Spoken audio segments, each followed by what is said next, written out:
aspect of evolution of technology has forced us all within the broadcasting space to start looking at different ways through which we can bring content to our viewers, listeners, and so forth.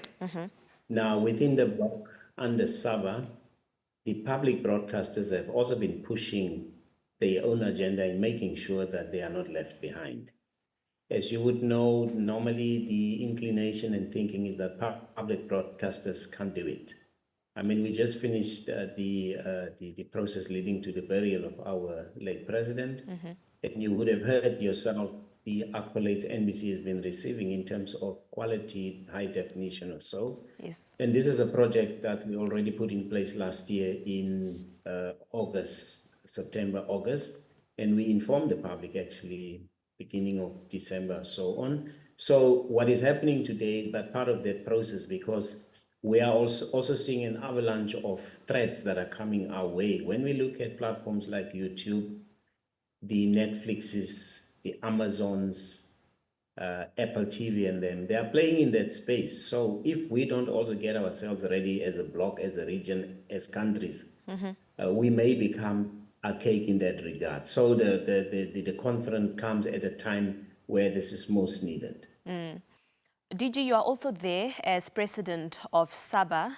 Does this event also reinforce the role of SABA? Of course, the event, SABA is a co-convener with an entity that we've been doing business now for the last couple of 10 years or so, called Broadcast Media Africa. It's actually a SABA Broadcast Media Africa initiated event. That is why I'm here officiating in the role as the president of the Southern African Broadcasters Association.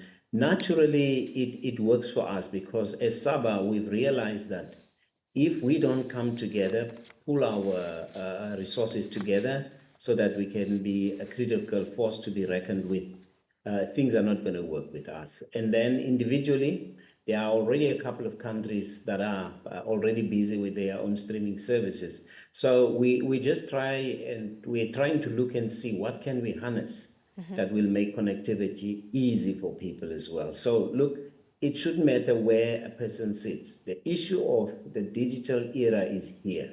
And if we don't embrace it, even within the region and in our respective countries, we will naturally be left behind. Yeah. But I suppose the aspect of the digital gap, especially for a country like ours, is probably also a discussion that is being made there, especially considering that for something like this to work out, one needs to adopt digital technologies to remain relevant, right? Yes, it does. You must also remember that in the case of Namibia, our line ministry is championing the cause of broadband connectivity. Now, once broadband connectivity is fully and highly embedded within the country, then the issue of connectivity really becomes so easy.